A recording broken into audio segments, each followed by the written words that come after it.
Ladies and gentlemen, this is the main event of the evening. Presented by Carolina Lightweights. Come get with us. When the action begins in the studio, our referees for tonight's event are Elgato Azul and Carolina Real Streamers. For the viewers in attendance and Facebook and YouTube users around the world, this is the moment you've all been waiting for. Live from the Elgato Azul TV studio in Louisville, Texas, it's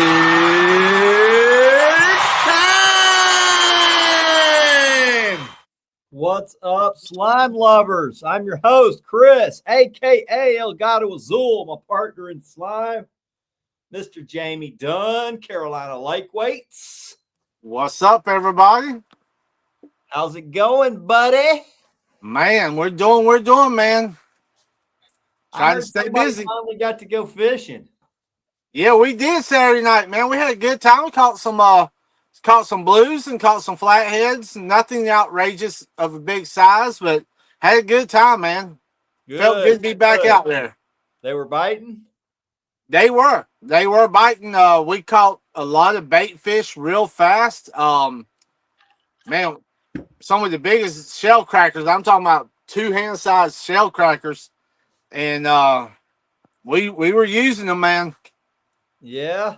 Well, we went up to Texoma. I thought I was going to catch a lake monster, but no luck. We did get one good one that was a little over 40. That was it was about 50 inches long. So wow. It was scrawny, dude. It was like a post-spawn fish, but it was about to spawn. Big giant-headed male. We went up there and fished where I like to go catch giants, and everything looked good. We had 2 big storms hit the day before. A lot of debris in the water. We fished the debris field. Never lost a rig. Which yes. The guy I fished with was like, dude, I can't believe we're fishing this crap. Because we would get the planter boards would get hung on debris all day long. Yeah. And a lot of it had sunk and was on the bottom. I mean, it was all looked like driftwood type stuff, but sunk. We made it through all that. We got some good fish. We just didn't catch the one we were hoping for. Nice, man. But y'all had a good time there, right? We had a great time. We didn't catch a whole lot, but we caught some. It was good enough to call a victory. So that's what I'm talking about, brother. That's what I'm saying. Water was 70 when we got there, and it was 74 when we left. So yeah, our temperature was. I think a lot of fish have already moved to spawn. Yeah, a lot of our temperature was between depending on where I was, between 74 and actually 75. So it's go time. 75 is pretty much time. That's it. So we got lucky, caught some, not no big ones, but caught a few, and just had a good time. Good. You get to test the new rig? We did. we did, and let's just say we got some cool pictures, man. Jackson got one on that rig. It freaking smoked it right next to the boat. I wish I had a camera on it because it was super. It was what we thought it was going to be. Yep. An exciting deal that you're not used to seeing. You can see these fish. Which is I think I'm like a kid in a candy store, man. When we caught some Saturday night on that new rig, I was excited, man. I was like, jump. I was like, yes, all right, here we go. I'd like to rig something up that could video that thing. You know what I mean? Man, could you imagine getting some video of that, what we have talked about? Oh, man, that would be some type of flotation device with the camera on it pointing right at that thing. Oh, man. That would be cool. Everybody would definitely love that video. I can promise you. I was excited when it happened. Jackson reeled it in. So, oh, hell yeah. That's awesome, man. I know we're probably gonna get some questions on it and stuff. And guys, it's gonna be a little while, man. We ain't gonna give too much on it, but it's exciting. I can promise you. Our fish are moving to the spawn, so I can't really test it like I wanted to. And I apologize. I anchor fished this month mostly, so it was not our typical. We didn't get the rain when I thought we were going to get the rain, where I needed the rain to fish the areas I wanted to fish. So it is what it is, man. Spawn is on. So it's a good time to talk about the spawning habits of. That's it. We're putting on a small tournament, local tournament Saturday here locally. And I believe we got some rain coming in, some thunderstorms that we're going to be dodging. And it won't be long for us. That spawn's definitely going to be hitting here real soon. Yeah, I think it's here. Yeah. I think this rain we got today was almost 4 inches here. That's going to make them run. Oh, yeah, for sure. Let's run through here and see who all is with us. So, Lewis Parker says, good evening to all. Welcome in, buddy. Operation Vets with Nets. Rich Segura says, evening. Rebecca says, party time. The Realist Fishing says, what's up, Slime family? What's up, buddy? What's up, buddy? John Young says, what's up? What up? What's up, Johnny boy? Walt McCorkle says, evening all. What's going on? Well, we had a freaking torrential downpour today here. All of our floodgates, they open wide open today. So a lot of our area got 3, 4, 5, 6 inches of rain today. We got hammered. Now, Vest says, what's up, Slime family? Me and Vest need to I can't fish this weekend. So me and Vest gonna have to put together a game plan to go catch us some 7-footers. It's Gator Gar season, boys. Dan Walton says, hello, Chris and Jamie. Welcome in, Danny boy. Rich says, what's up, my brothers? What's up, buddy? Fishing says, what's up, y'all? Walt says, Jamie got my order and more. James River weights today, along with some OVWN weights as well. Heck yeah, brother. Good deal, man. Hope you enjoy, my friend.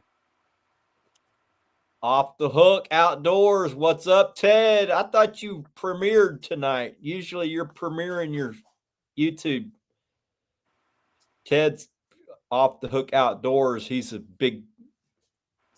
does a lot of cool stuff on YouTube. He does product testing, fishing with his son, hunting. Y'all go check him out. Off the Hook Outdoors. Leland Loy says, what's up, brothers? Welcome in, Lee. What's up, buddy? Eagle Eyes. Juan Tienda says, good evening, Slime family. Juan has moved within striking distance of the Big Fish Lakes. So expect Juan's fish size to be going up next season. Can't wait to see some videos, brother. Tommy Anderson, Tom Outdoors. That was my fishing partner Saturday. We had a great time. Fishing was tough, but we made it happen. We imposed our will on the fish and made it happen. So nice, man. Joshua McPherson says, what's up, guys? Welcome in, Joshua. Justin Cox says, what's up, fellas? He's back from the Sea Arc Invitational.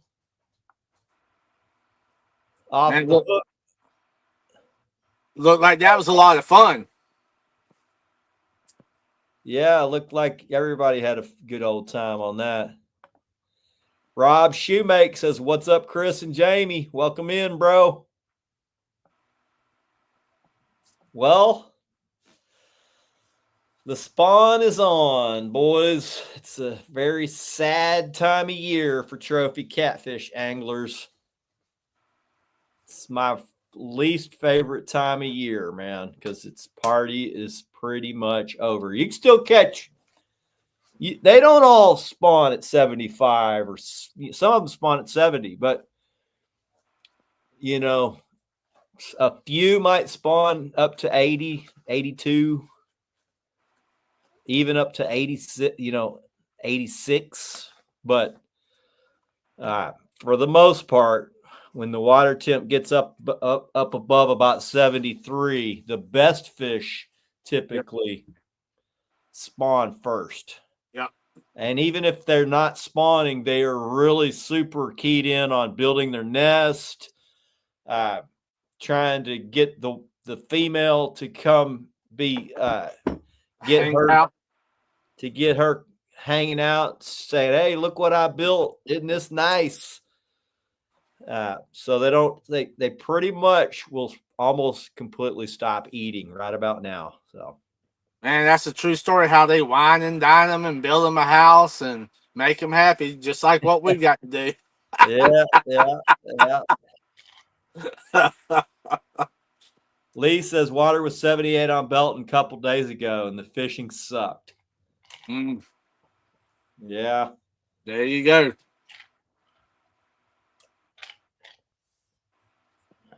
Starting to see a lot of that talk now, that's for sure. Yeah, we're going to go into it pretty thick tonight. I enjoy talking about the spawn. There's quite a bit of more information out now than there's ever been.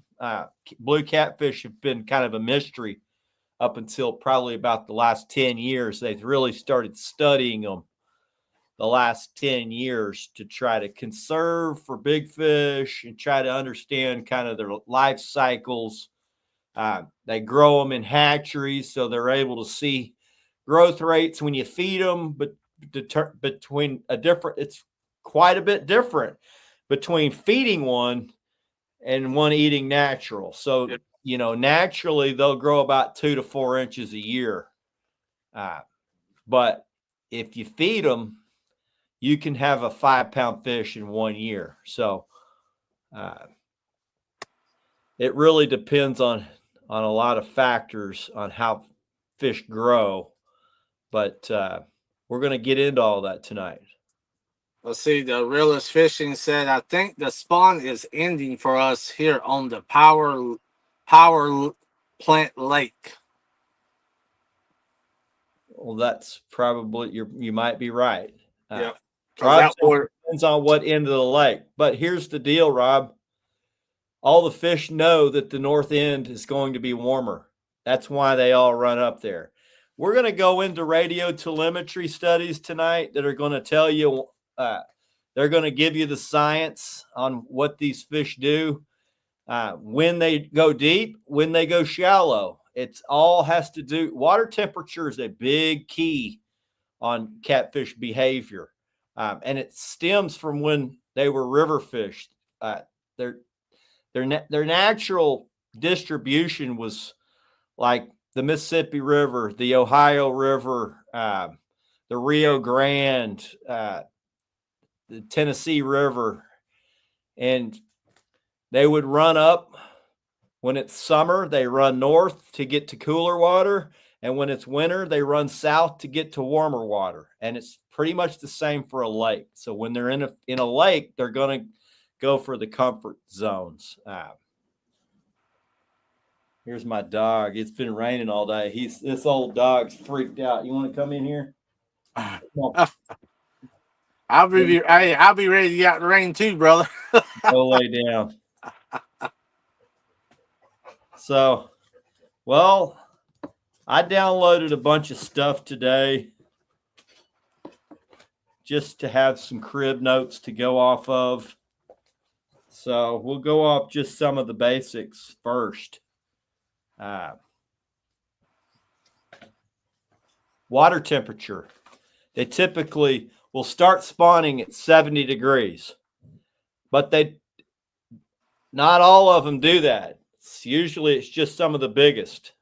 They like to run up harder, faster, farther than the young ones do, and they get up there to that prime real estate first.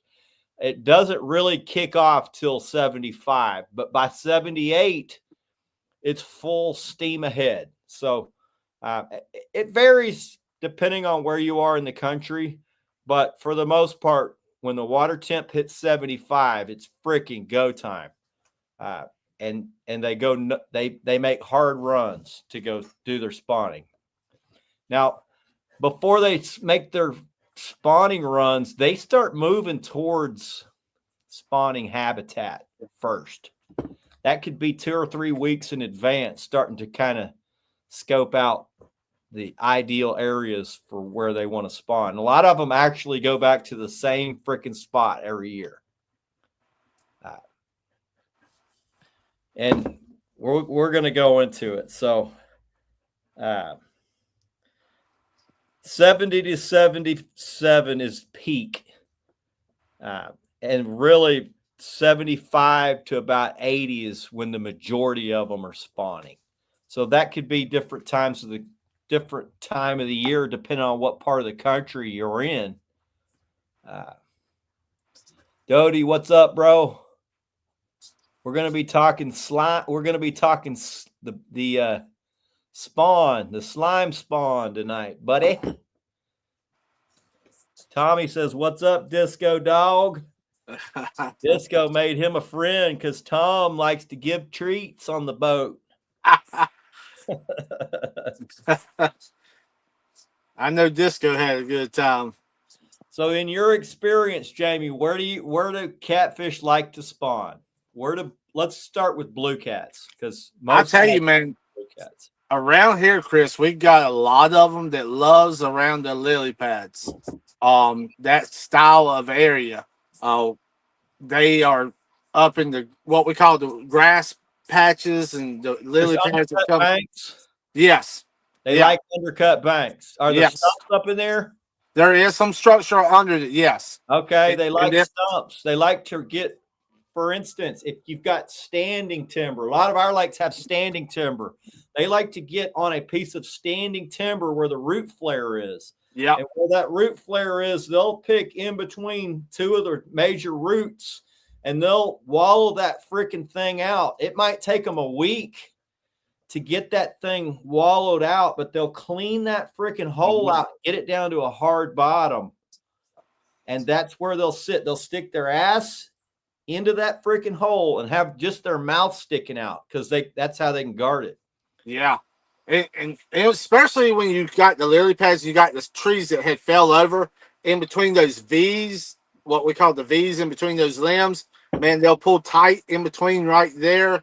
And just like what you said there, and then get that's it. And just clean that thing out.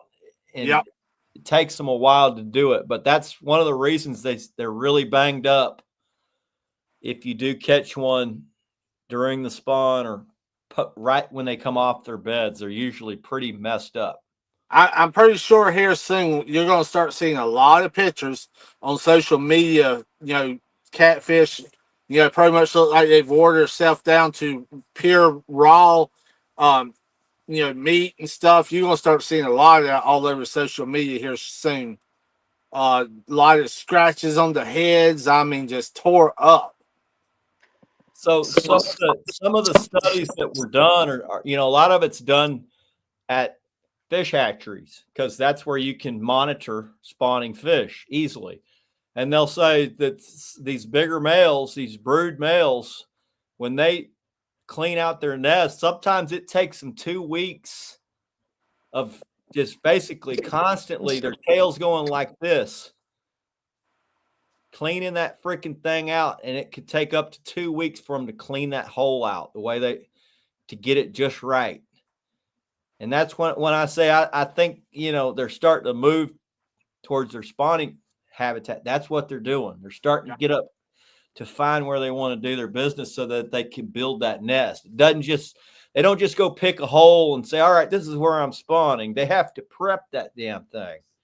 It might take 3 or 4 days, but it can take up to 2 weeks to prep it. So that's why the spawning thing, I was always wondering, well, hell, if they just go spawn and it only takes 10 days 10 days to 2 weeks after they lay the eggs for the, fish to swim off. Shouldn't they just start biting? But it's actually a longer process than just 5 to 10 days.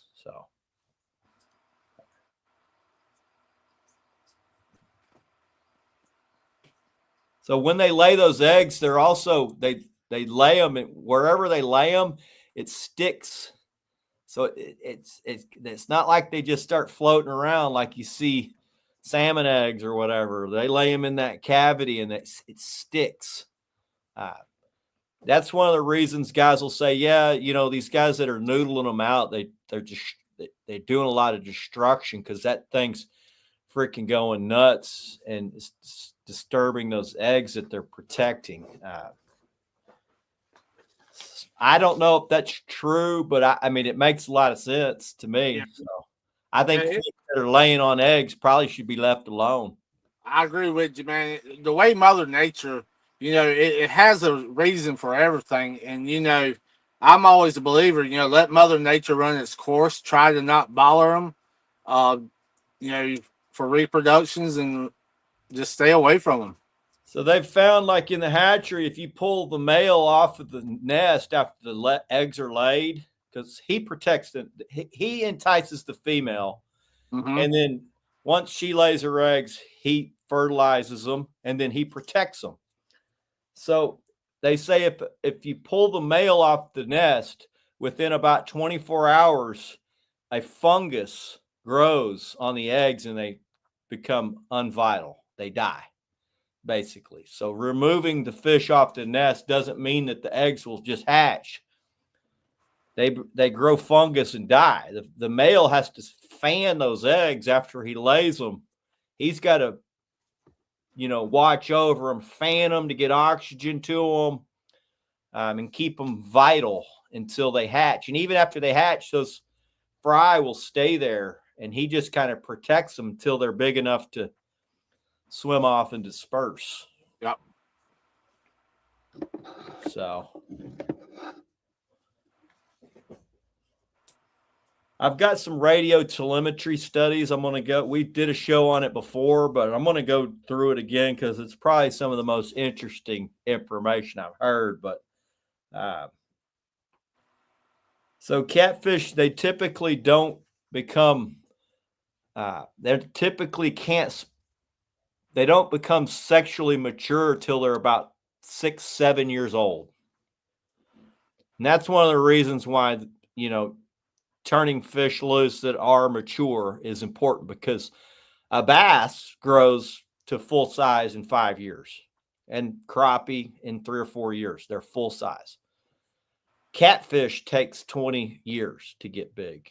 Some of them have a faster growth rate and might get there in 12, but typically a big fish going to be 20 years old. So putting them back. And a small fish, it produces a lot of eggs, but every time you add another pound or two to the fish, it's dramatically increased. I think 6,000 to 10,000 eggs every time you add oh, here goes my son.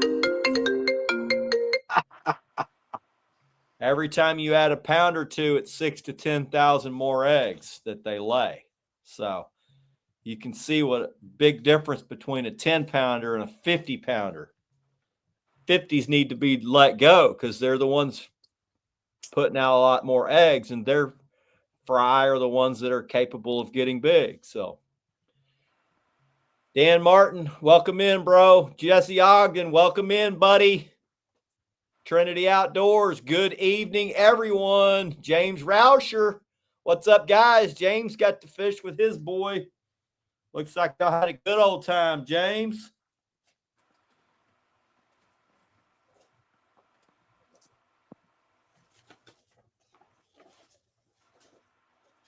All right, I'm going to move on down. So females produce 4,000 to 8,000 eggs per kilogram of body weight. 10-pound fish can produce more than 20,000 eggs. So every time you go up 2 pounds, they produce another 6,000 to 10,000 eggs. There's a noodling tournament on T-Walk soon. Well, Bess, you already know how I feel about all that. And it ain't good. Man. I see all these catfishermen that say that they're pro big fish and all this, but then they're over there on these noodling people just kissing their ass saying how freaking great they are for destroying what we love. A lot of places have outlawed it, but for whatever reason here in Texas, we made it legal pretty recently. So I don't get it, man. I don't get it. Yeah. So I'll just run through this other little deal I got quick, and then we'll keep it moving. Beth says, shake his head. Gonna keep ruining that lake. Beth, the lake will never. It's not gonna ever return. I'm sorry, will not happen, guys. So one of these days, I'm like, no, not gonna happen. They had a chance, they let it slip away. So.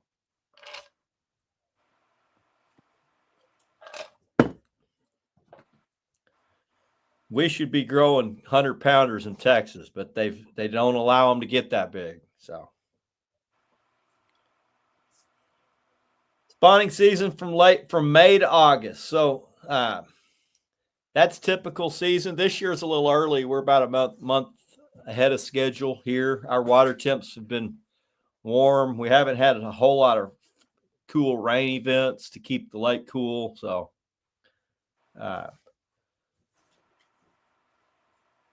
they make their nesting sites by creating shallow depressions for the females that lay their eggs.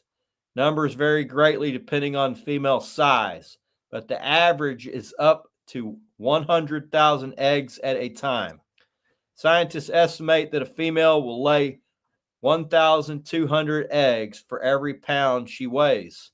Female flathead may weigh 50 pounds, might release 60,000 eggs at a time.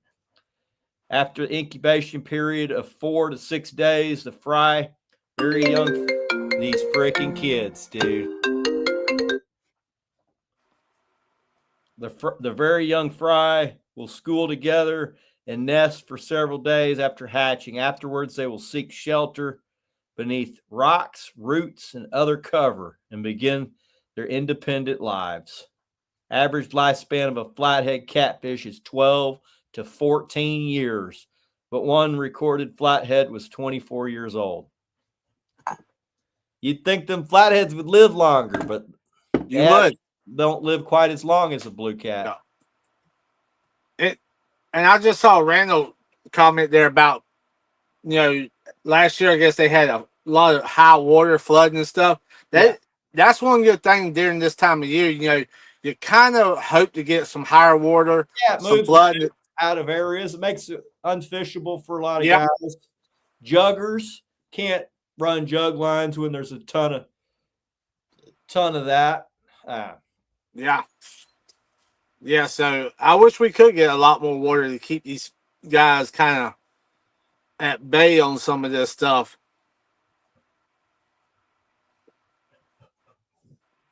So adults are usually solitary, each staking out a favorite spot under a tree in a cove in deep water at night. They move into shallow areas and feed. Males defend their nest and eggs aggressively. Fan the nest with their tails and keep the eggs clean and provide them resources by not releasing eggs. Poor overall health and certain environmental conditions such as drought or food can reduce flatheads' ability to spawn healthy. Clutches can reach 100,000 eggs, but only a small number will survive. So blue cats have a higher survival rate. Flathead fry don't survive. I mean, it's a smaller amount of those fish survive out of the clutch. So. Yeah. And that's why it's so important to practice, man. CPR, to keep this whole chain going, man.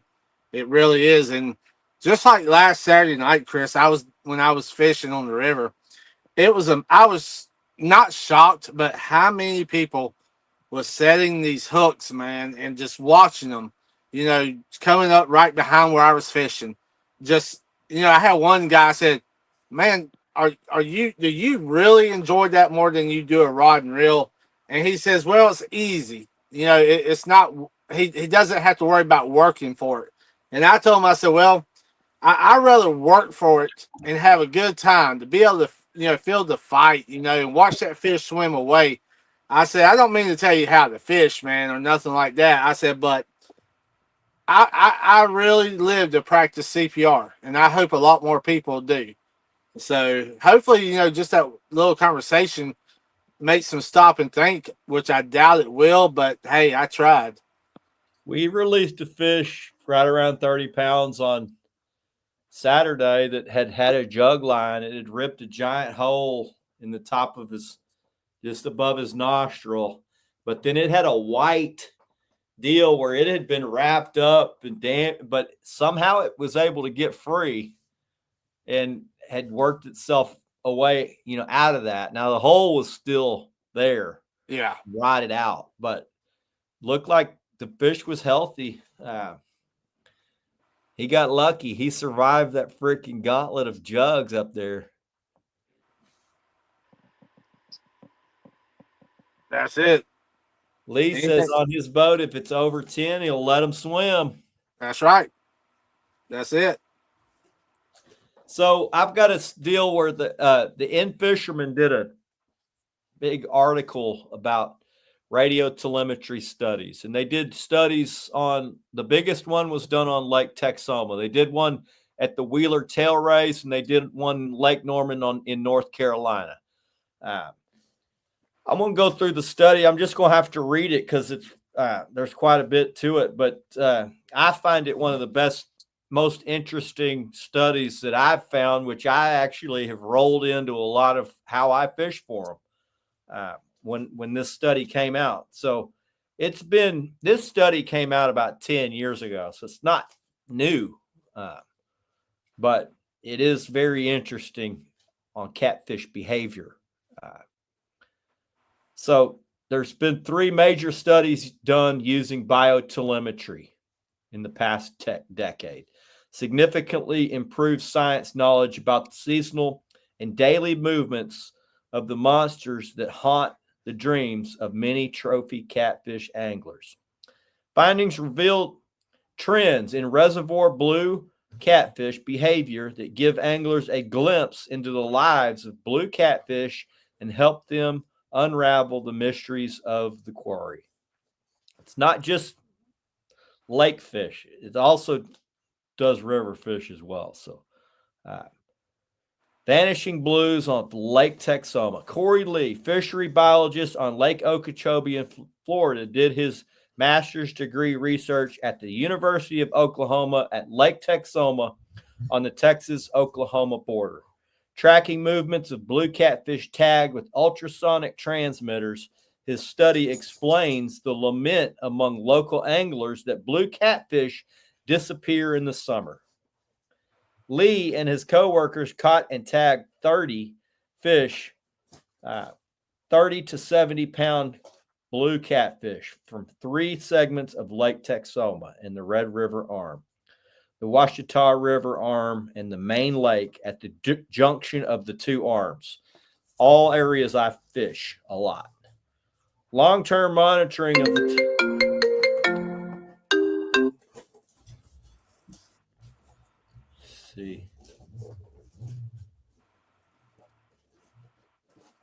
Long-term monitoring of the tagged fish led to surprising results. In late April to early May, most of the blue catfish from the 3 segments. What are you doing, dog? From the 3 sections of the 89,000 acre reservoir began migration that by June moved them miles up the river. It surprised him, said Lee. Most tagged fish didn't stay in the lake during the summer, even though there is plenty of habitat there and huge populations of forage fish. They for the most part, abandoned the lake during the summer and moved up the river.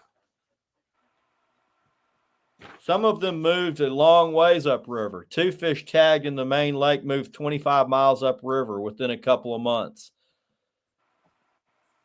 He was prepared to study the movements of catfish within the lake.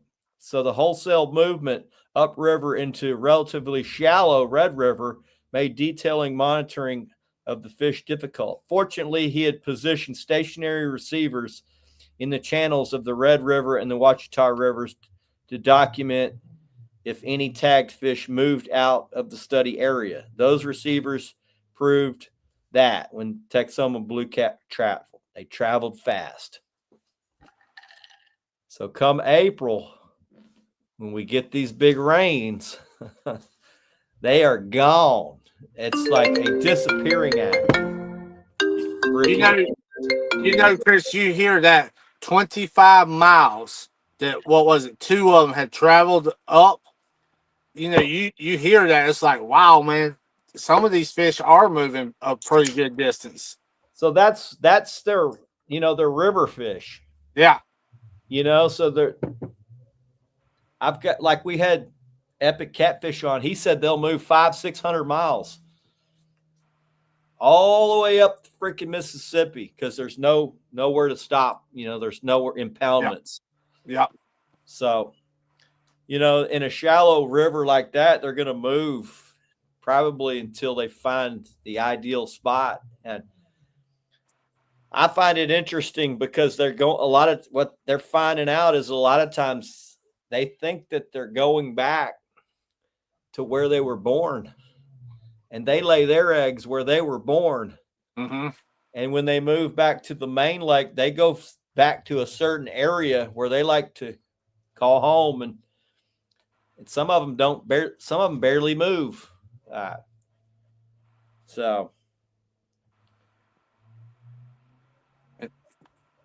And that just goes to show, man, not all catfish are on the same page. Like what we've talked about. Basically 2 different groups. Yeah. Some of them move a long way. Some of them don't move at all. Stationary receivers identifying individual tagged fish and their depth as they move up or downward past the receiver. The receiver cycled back and forth between recording fish identity and depth, roughly 15 to 20 seconds. Lead tag blues cat often move past the receiver so quickly that only 1 or 2 measurements were completed before the fish had moved out of radio range. So when they decide to make their move, they're not like when you see them in the lake where they're just kind of meandering, swimming around. Like, they are going, man. They just blow past that receiver and they're gone. They know where they're going. They know exactly where they're headed, and they get there in a hurry. So that's amazing that fish, man, just like how we know where home is every day, that they know exactly where they were born pretty much. Yeah. And when it's time to go back there, when the water temp's right and there's some flow, they are gone. Yeah. And I can tell you last weekend, most of them were gone. There should have been a lot of fish up there, but the water temp was right up there where they like to start making their run. And 4-Digit Fishing says they are on a mission. Yes, they are. They become they become single-minded. Yeah. There's only one thing that freaking matters, and that's prolification of their species. So they weren't wandering. They were booking it upstream when they went past those stationary receivers. It was like they knew where they were going and weren't wasting any time getting there. That's it. What's up, James? Welcome in, brother. He was puzzled why most catfish ignored the Ouachita River and moved up the Red. So that's something they still don't know. They choose one watershed and they all went to it. They stayed out of there's 2 major rivers. They have the same flow, everything that hit each basin, and they all chose the Red. Now, A lot of guys say it's because of that red water and there's nutrients and stuff that they like, but I mean, that's all just guesswork.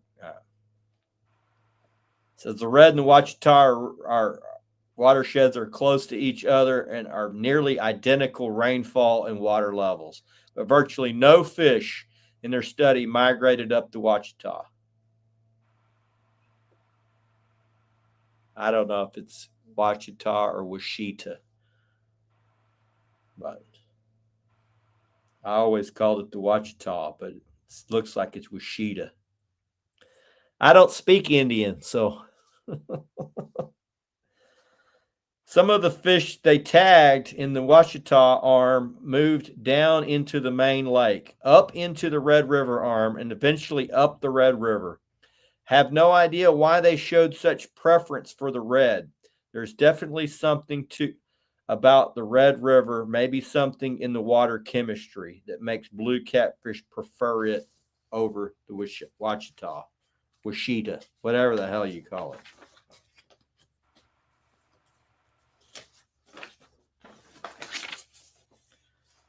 Most of the tagged catfish that migrated as much as 25 miles up the Red in late spring moved back down into the lake in late September and early October. And that's what I say. I can almost call it when you have that first cool rain, it's big fish season. And I will tell you guys, Jamie will tell you, I'll say we got a cool rain. We're about to start catching big fish. I'm going this weekend. I guarantee you we'll catch big fish. And every time you go to the inlets, if you get a lot of times we don't get cool rains in September. It's October. But when you get to those areas, that cool rain, they just come back with a vengeance, ready to eat. So not all lakes are the same. Some of these river impoundments, it's basically just a giant river. It's like a wide section of river. They're going to act a little different in those places. But so it says the fall migration seemed to correlate with late season rain events that temporarily raised the river level. It was like they were riding pulses of high water back down into the lake. Once they were back in the lake, they returned to much of the same places where they were tagged. So where they were caught and tagged, they moved right back to that same area. And that takes some of the myths out of it, man. When you start having like a tagging program and you got information coming in, it's going to tell you 100% what these fish, what they doing, their movement and everything like that. So it's awesome to have that, detail. Have the radio telemetry though. Yeah, that's just a whole different level. I wish there was like an over-the-counter radio telemetry that I could put on giant fish just to kind of understand their movement and where they're hanging out, certain time of the day and evening. Got an idea, but hell, you don't know. You mentioned Tim a while ago. When he was talking about, I forgot the size of the tank that he had, where he was watching and studying the catfish that he had in that tank, how their movements were, their feeding and stuff, man. That stuff just draws me, wanting to know even more. And you reading this study, it's just an eye-opener on a lot of different details, man, that really can pay off to understand these blue cats and flatheads more. I'd agree. Jesse says he has a theory that the flatheads move into creek mouths that feed the Susquehanna for reproduction. And Jesse, I would say you are spot on, buddy. When the water levels are up, and the reason I know is because a lot of our lake fish, they move when we get the flow, they'll move up into these creeks. And a lot of our creeks that feed into these lakes have flood control, like checks built into it. So the fish can't go any further. So the guys that go fish those for crappie catch a lot of flatheads while they're doing it. And a lot of flathead guys go fish those as well. And it's always pre-spawn and spawn. So they're running up into those areas to get when there's flow. They make their run, they do their spawn, and then post-spawn, they make another long run back down into the lake. So I don't, flatheads don't stay up there. When the flow comes back down out of those types of creeks, I believe they move back down into the main part of the rivers or whatnot. But when the flow's up, they're making huge runs. And I know guys around here catch fish that are 25 miles up into a tiny creek. And they're like, man, I was up in this tiny creek, caught all these flatheads. Yeah. It's 20 miles from the lake. I'm like, he's like, you think them fish actually came up from the lake? I'm like, yeah. Yeah, a lot of those fish come up right out of the lake, for sure. Yeah. Some blue cats were wanderers that moved around the lake arms and main basin during the winter. Others were largely sedentary. Homebodies that stayed relatively small, deep water home territories throughout the winter with occasional forays to shallow water, often after dark.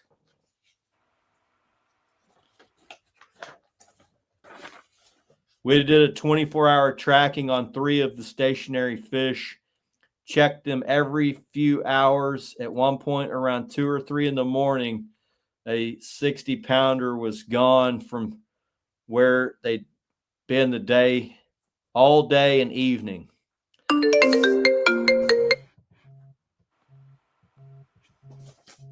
Freaking kids are relentless.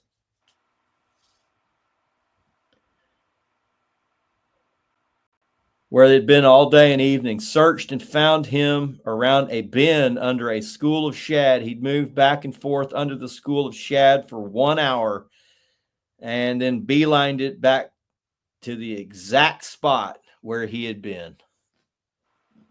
So they watched the fish for damn near 2 days. He didn't move an inch. But for 1 hour, he moved, fed, and then went and laid back in the exact same spot. That's wild.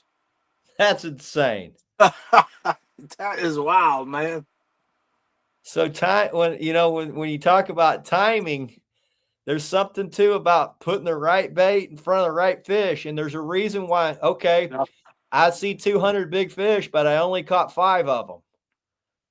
Because it's got to be this perfect timing to get one. That's it. And the studies is, right there in black and white, man. It's not going to lie to you. It's telling you the truth about it.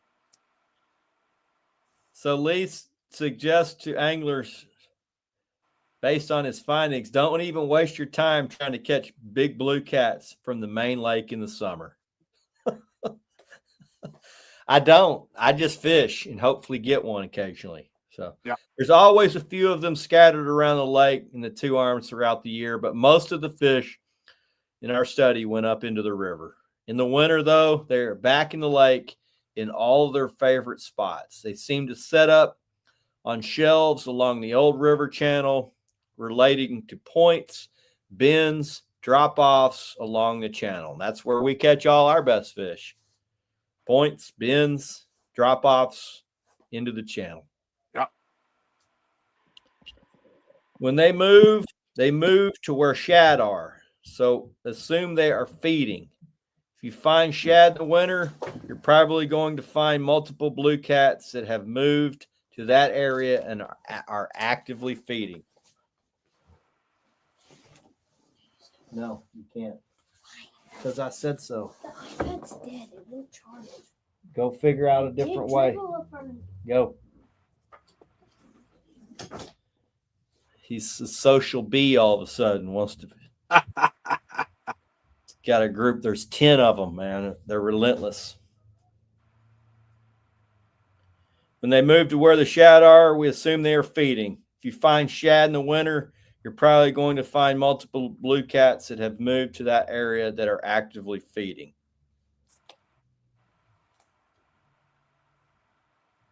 That's true.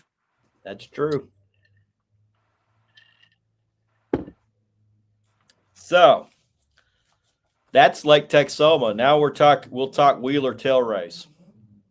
Home bodies. Okay. That's the name of the article. Wheeler Tail Race Home Bodies. Wheeler Dam, operated by Tennessee Valley Authority, impounds the Tennessee River to create Wheeler Lake in northern Alabama.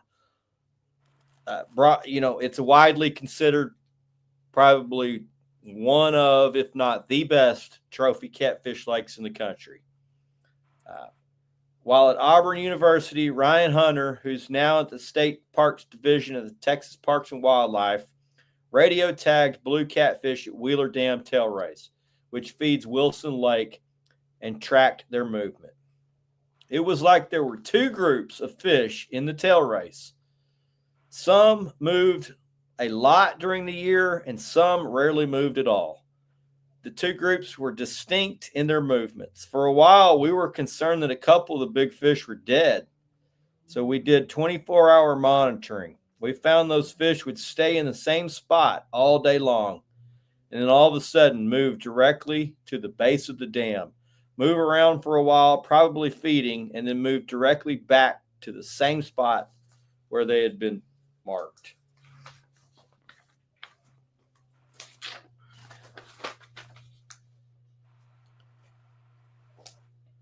Other catfish in Hunter study were more mobile. Significant number moved from the 2-mile-long tail race below Wheeler Dam into the calmer water of the upper end of Lake Wilson. One blue cat apparently migrated through Wilson's lock and dam system into Pickwick Lake, about 1,700 into Pickwick Lake. About 1,700 catfish also received dangler tags, non-telemetry tags, over several years to track the harvest and movement. One of those fish was eventually caught by an angler in Mississippi, 620 miles away. Wow. Man, I love hearing these studies, man. I love hearing the movement of these fish and how they moving. I love hearing it. James Clark says, I live 2 miles from it. I think he's talking Texoma. Jesse Ogden says he'd love to start a tagging program. David Coffrin, what's up? It's cold in Iowa. All the rivers are bank full. Ed Jenkson's evening, folks. Corey Whaley, what's good, fellas?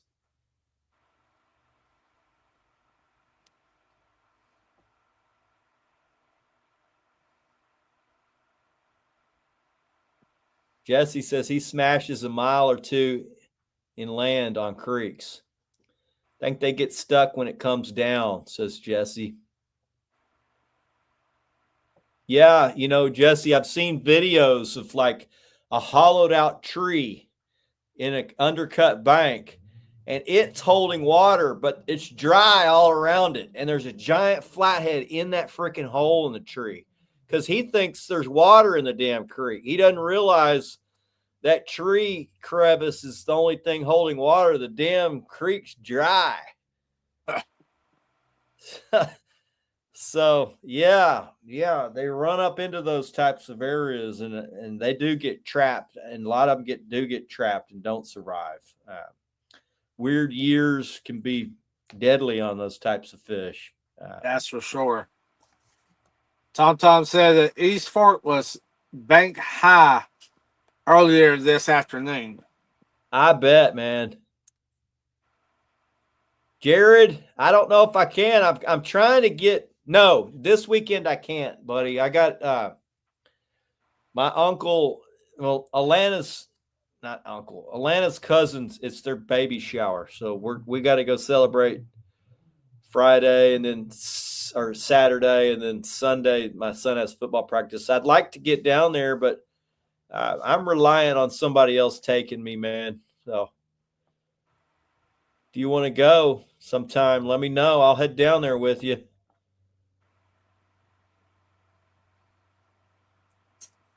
I bet East Fork was high. We got 4 inches at the house today. It rained all freaking day. It's crazy. So their model showed that water temperature is the most important variable affecting movement. Cold water did not inhibit movement. In fact, they move and are more mobile in the winter than in the summer, which I've always said. Guys like, oh, they're so active in the summer, they should just be feeding like crazy. But in reality, their metabolism is much faster. But in order to save themselves from having to feed all the time, they just lay there. Yeah. And don't do a damn thing all day long. And at night is when they feed, and it's usually not for very long. So cold water did not inhibit movement. In fact, they were more mobile in the winter than in the summer. Moon phase also had an effect on movement. Catfish were more mobile on darker nights. Moon phase, however, did not affect movement as much as water temperature.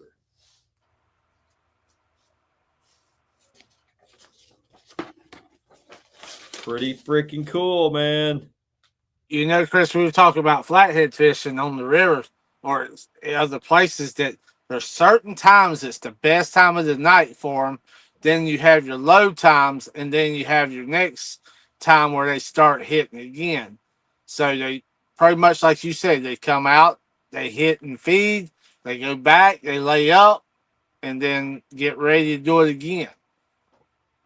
Yeah, if you're on a good night, here comes the dog. Somebody's got their race car out there freaking revving the engine. He hates that.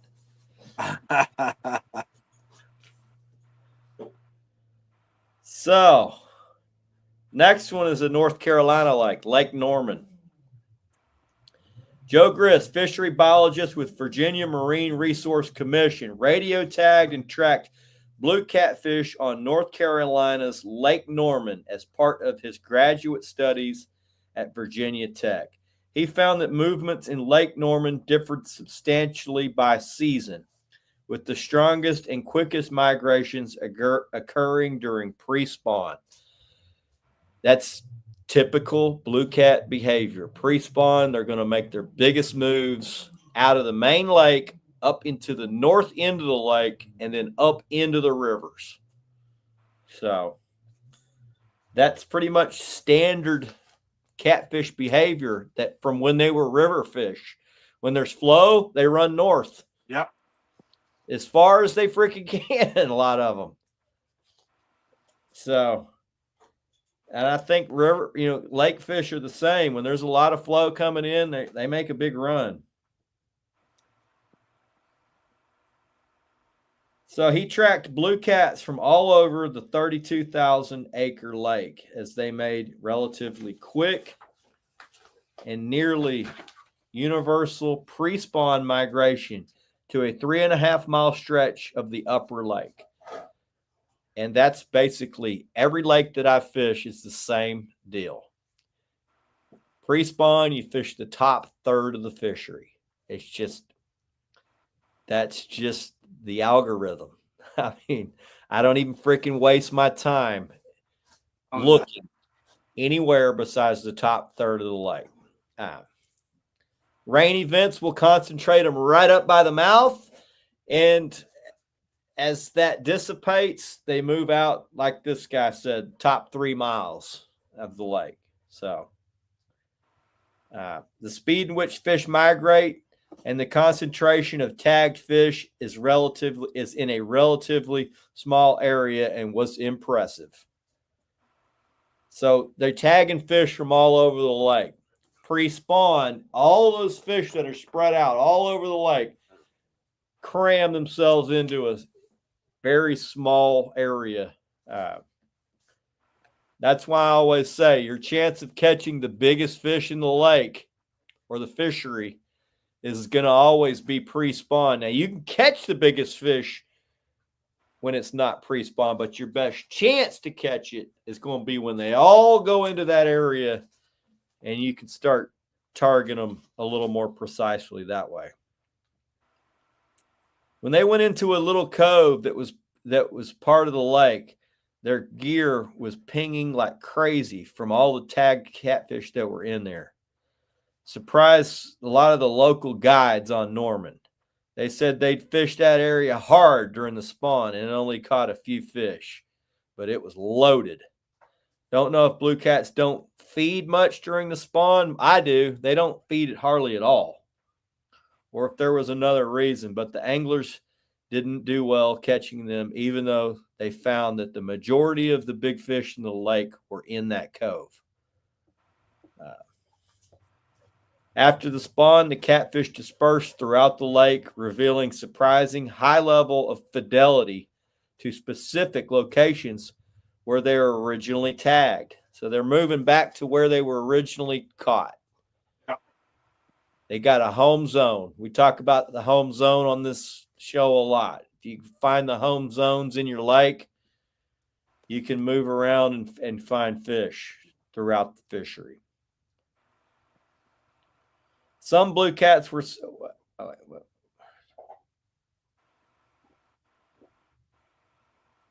Grist's tracking of the fish during the summer echoed other studies. Some blue cats were so sedentary that the researchers were concerned that the fish were dead, but 24-hour tracking proved that they did move, often after dark, to specific locations where they apparently fed before returning within feet to their starting point. In the summer, they'd consistently move into a cove or from cove to cove around 9 to 10 p.m., apparently to feed. They were always back home by the time the sun came up. You ain't catch them in the daytime in the summer. I mean, you can. Yeah. But it's not very often. And that's like us. They don't even feed. It's like daytime is time to go to sleep. Nighttime is time to be active. And even when they go active, it's not for very long in the summer. It's a short bite window. Mm-hmm. And this is saying from 9 to 10 p.m., just like what Jamie just said.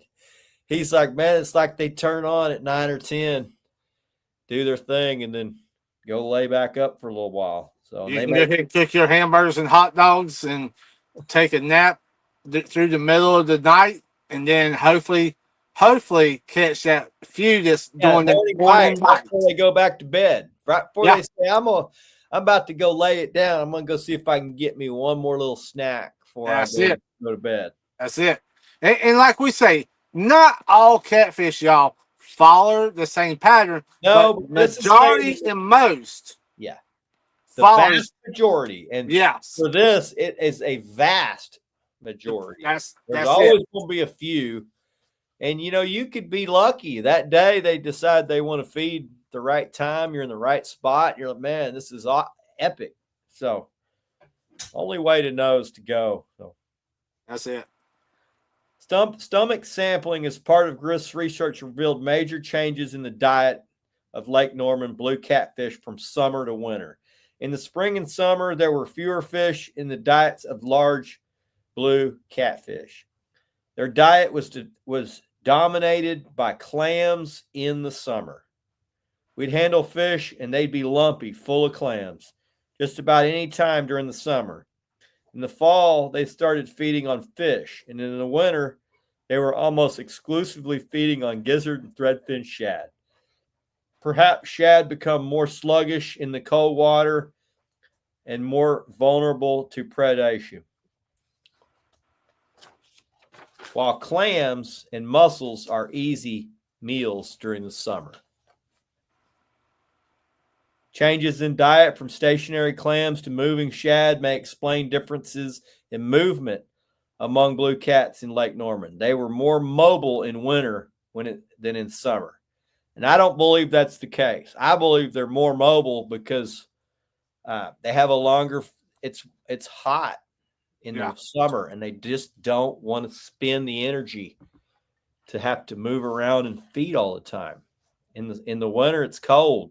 Their metabolism's a little bit slower, but they still, blue catfish, even in cold water, are very, very active feeders. We catch them all day long when it's super cold. There is no real short bite window like in the summer. Yeah, I say it like this, Chris. Take us, for example, as human beings. Summertime, you're out there, man. You're working, you're sweating. You start slowing down through the heat of that day. It's the same thing for catfish. When that water starts warming up, the oxygen levels is not as good in the water. You get sluggish. You Yeah. slowing down. Yeah, It's and the the older same. ones are like, "Nah, man, I ain't Yeah, getting out in that." It's the same with old people. yeah. The younger ones are like, "Oh, hell with it. I'm gonna be out here. I'm gonna be running around, acting crazy, biting, eating longer." The bigger ones are like, "Hell with that. I'm smart enough to know that I ain't getting out in 100-degree heat. I'm gonna lay up, and when it gets cool, I'm gonna go eat a good meal, and I'm gonna go lay back down." That's it. And that's just like when we talk about winter time. You talk about it, Chris, big fish season, because that's when they're up and moving around is in the wintertime. You got more energy, you feel better, you're not sluggish, you got more oxygen in the water, and the water is actually a lot more cleaner. It just makes you feel a lot better.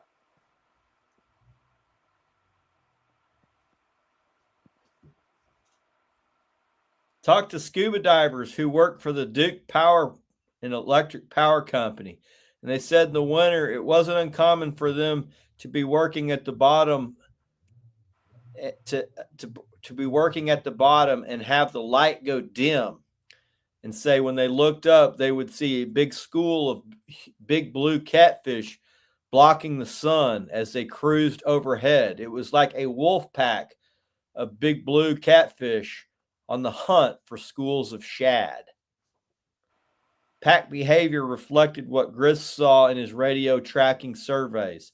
While his tagged fish were widely dispersed around Lake Norman during the winter, they were often concentrated in discrete areas. We thought most of the catfish would be concentrated in a few locations where there were lots of forage fish, but it was like there were small concentrations of blue catfish dispersed all over the lake, he said. And that's why I tell guys don't be afraid to leave fish to go find fish because there's fish all over the place. They're not all just in one freaking section unless you got some major big freezing event that really piles them into the deep holes. Then there's fish everywhere. You just got to go find them. Grist was impressed with the speed at which blue catfish made seasonal migrations. They were quick. They weren't searching for where to spawn or where to spend the summer or winter. They knew exactly where they were going and went directly from one point A to point B. Individual fish moved dozens of miles in 5 days or less. They were less once they declined to were less once they decided to move. How they were able to accurately find their way to such specific locations is unknown. That's the part, Chris, that is most like, man, how do they do it? How do they live in this lake where there's no features to determine anything, but they know how to move 25? Okay, so Texoma is 50 miles long. So they can move out 50 miles around the lake. And then once they get into the river, they go another 25 miles. So 75 miles those damn fish move to go spawn. That's insane. That's crazy to me. Because they're spawning habitat all over the freaking lake. Yeah. But yet they go right back home to where they were born. And I guess it's like, what was it? I saw a thing on the salmon. They moved back from the ocean back up into the streams. Yeah. And then go and lay their eggs. I guess it's like us coming home every day. We know where home is. And it's just an instinct that we have, that they have. And I find it very interesting. I really do. So, to me, I always thought, okay, well, they move up there because they can go lay their eggs up there. And then the fry, when they hatch, the big fish, a lot of them move back into the main lake and they're a little more protected up there, right? Yep. And so they can grow and have a better chance of surviving. And then when there's a big rain, it flushes them all back down into the lake. And that's just the way I always thought it kind of worked. But it's cool to see that there's science that kind of backs that up. And it's still theory on why they do it. But to me, that's the theory. They run up in there because their offspring have a higher survival rate up in those areas.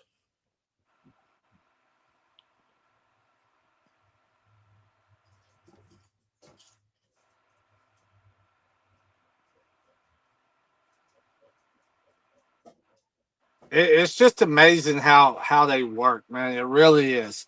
Only the good Lord knows the backing in their mind of what they're thinking. Yeah, they're a lot smarter than you think. And we had Tim Scott on, and he said he used to have those big flatheads in his big tank in his house that he could see how they, react and stuff. He said when you walk into the room, you don't even have to turn the light on. He would have a little light so that he could see. But when you walk in the room, he said all the way across the room, that thing, it would start watching him.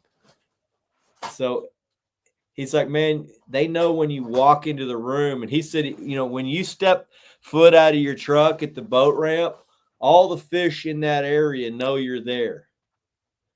They know you just freaking rolled up. So I think that's pretty cool. That is.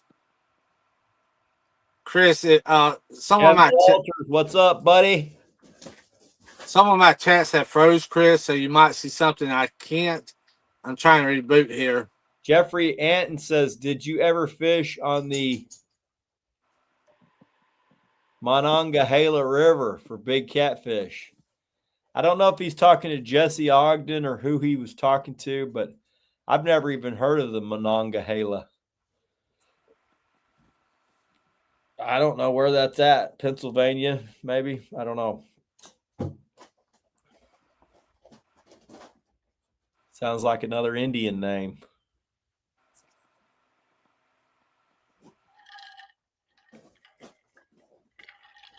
With that being said, our catfish bite, big fish bite's about over. I mean, it's that time. Water temps up there, big flows. All the fish are moving out of our lakes and running up into the creeks. Yep. And we were talking about that time period a while ago, Chris. Like last Saturday night, right after dark, man, done good. Got up close to 12 o'clock. It started laying off. And it started just dying out. By 1 o'clock, I had my boat back up on the trailer heading home. Now, I'm not saying I couldn't have stayed and maybe caught one here or one there, but you could tell when that bite just goes from up here, starts falling down big time. I could see like 2 weeks ago when I fished, I could see the groups of fish were smaller, which, with the conditions, there should have been large groups. Yep. And in those groups, there weren't very many big fish. And when I would mark big fish, they were in pairs away from the groups. And just for doing it for so long, I pretty much know what that means. The fish are starting to pair up and they're moving to spawning grounds. They're getting ready to spawn. And so last week we fished, and I believe if I would have gone to the fishery that I'd been fishing, I probably wouldn't have caught any big fish. But we moved up north. We went north about 100 miles where the water temp was still 70. And 70 is not quite warm enough. But by the time we left, it was 74. And I think the fish that were there in the morning probably moved to do their thing by the afternoon. And it was actually the day that I went was probably getting to be close to being the last hoorah. So I hit them right. We got some good ones. So basically, majority of where you fish at right now is pretty well on hold until the next October, September. Most of our guys that are really hardcore cat fishermen move to eaters. Just numbers. All my guide buddies, they're either fishing for striper or they start using, they start baiting holes Yeah. for the clients, catching like 250 freaking fish, all like this big. You know what I mean? Yeah. That's wild. And I just don't like doing that. I mean, I used to do that. It doesn't tickle my fancy to catch those fish. I just want to catch big fish. So. That's it. And that's like us right now. We're going straight after big flatheads. And like I said, it's gonna be Flatheads have about the same spawning temperature as blue cats, about 75 degrees to about 80, 82. That's their prime. It's gonna slow down until I'm thinking around here until maybe June, somewhere up in that time range, the upper part of June, and then they'll start around July 4th is when ours will come off the bed. Yeah. So I feel that we're close to what you are down in Texas to here in South Carolina. I feel that we're not too far off from each other. You told me water temps. I'm like, damn, you told me water temps before, we were 10 degrees off, but then y'all caught up to us pretty quick. It's like, okay. Yeah. Now, like I said, this weekend we're gonna get looks like some decent rain. It might cool it down a temp or two, but it's not gonna change it too much. David Cochran says he wish he could figure out the catfish on the Mississippi, both channels and flatheads. Grind, David. Put in the freaking. Just put your nose down and fish. When you don't do well, learn something. When you do well, learn something.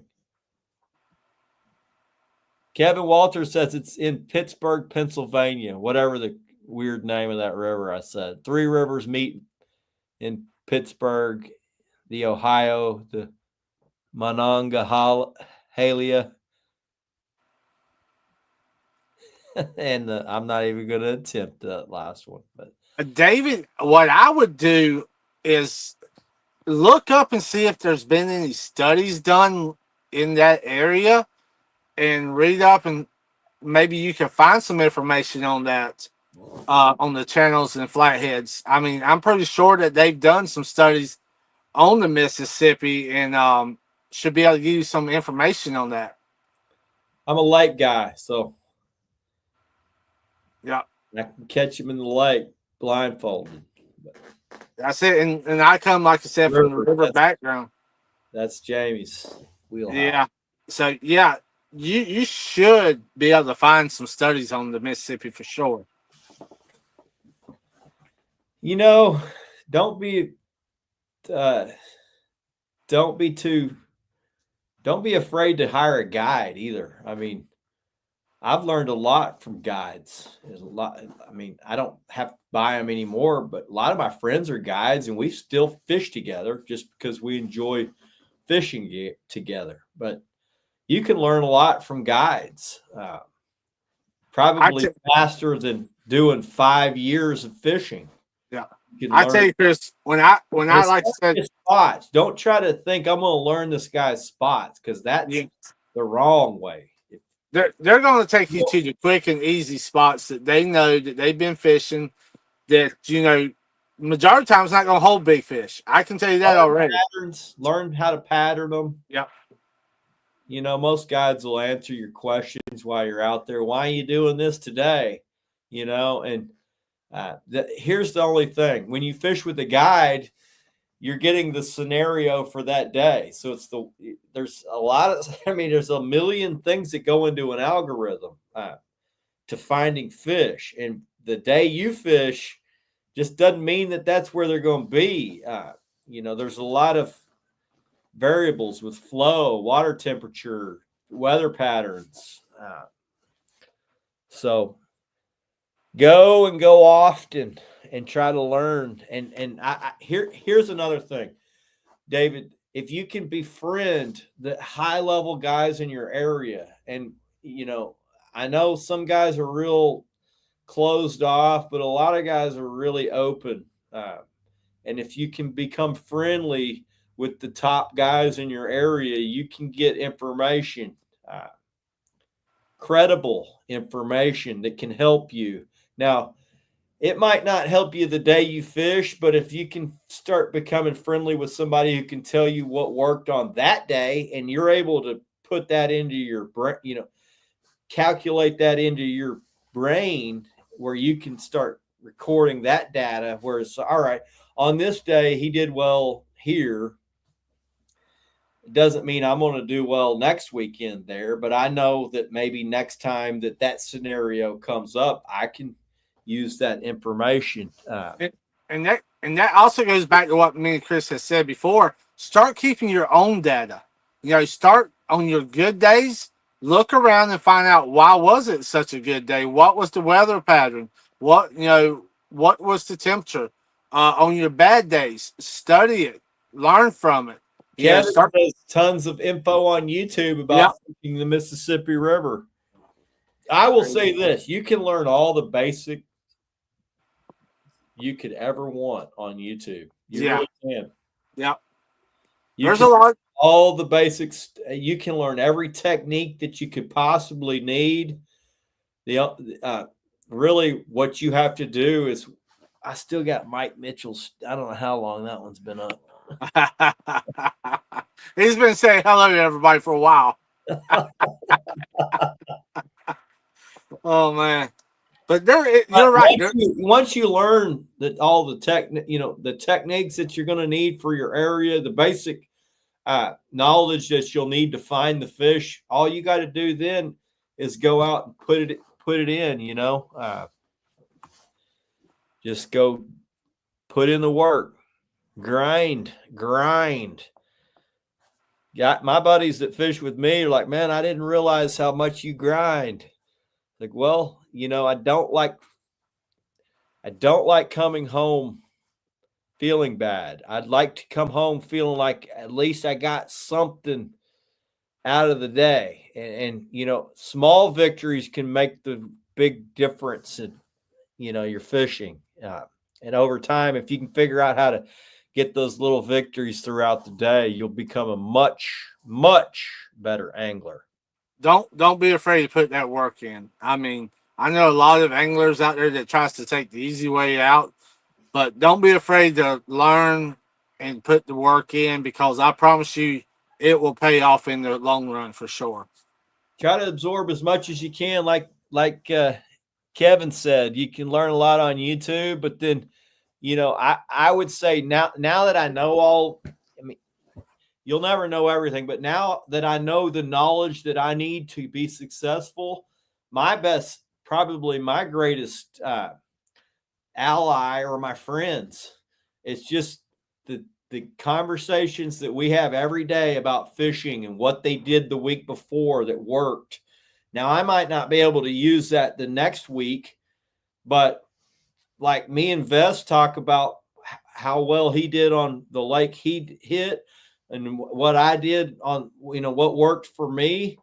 And, I can use the information that he gives me in the future. If you're able to remember all this crap, I'm a freaking student of the game. I'm just trying to absorb as much as I freaking can. I can tell you there's a lot of information out there to absorb for sure. Like Leland's, a lot of the clients are after the information. Catching is a bonus, and that's true. I totally get that. I would say that I've got two now. I don't guide anymore, but the guys that come on my boat, there's two types. There's PB chasers and there's guys that want to learn. And that's the only two. You either are trying to catch a PB for you or your son, or you're trying to learn how to do this at a high level. And so a lot of it is guys chasing that information. And I just happen to be one of those guys that likes to share. Any of my friends that do well, I feel good about it. I like to see my guys figure stuff out and able to go do it on their own. That's it. I know that my guys are going to let the fish go. They're going to CPR and take care of the fish. So I don't have a problem helping guys. Dan says you can learn a quantum amount by watching this podcast every week and watching the past ones on YouTube. Appreciate it, brother. That, Danny. Yes. And that's why we like this time last year, we hit up on this topic and then we talk about it and we get into it even more than what we did last year. You know, there's a lot of true information out there, and that's what we love to do, is share it with you guys. Tom says, teach me the way, Obi-Wan. Tom, I'll help you as much as I can, buddy. You know, I'm an open book for my friends. I like to see my friends do well. Here's one of the main reasons I like to do that. I know how freaking painful blue catting can be on bad days. So if I can alleviate some of that painful crap, I feel like I've really done something for my friends. Because, man, it sucks coming home and your buddy's kicked ass and you didn't do a damn thing. And Chris, this is something that me and you touched on. This is some of the input that we put into our rigs. When we're sitting here talking about what can we do different than anybody else, what are we doing? You know, we study certain style rigs, how they work certain times of years, different depths of water and stuff like that. That goes in the mindset of reason why we put out the teaser rig, why we're putting out soon some new stuff. You know, we take a lot of this information and we put it in those rigs, man, and you can tell it's working on what we're working on right now. Guys are like, man, is all this really necessary? And I'm like, no, you can do whatever you want, but it's working for me. And a lot of the stuff that I'm doing, there's a rhyme and a reason for doing all this stuff. And, you know, yeah, you can catch things on a basic Carolina rig. You don't even need a Santee rig and all that, but there's a reason why you're running a Santee rig. Floats your bait up off the bottom, helps you not get snagged as much. Okay, there's a reason why you're running rattles, because that vibration kicks off a little something that attracts fish. Do you need it? You can catch fish without it, no doubt. You can do great without it, but don't be afraid to try new things. I'm always trying new things. I can guarantee you, I fish not completely. I fish a lot different than I did 2-3 years ago. And I said about every 2 or 3 years, I'll look back. I'm like, man, I just would destroy that. I would kick that dude's ass 3 or 4 years ago. And the progression just never stops. So a lot of you guys just are trying to eat that knowledge. And that's what's cool about today, man. There's endless amounts. If you're willing to be open and learn, I mean, you can really ramp up quick.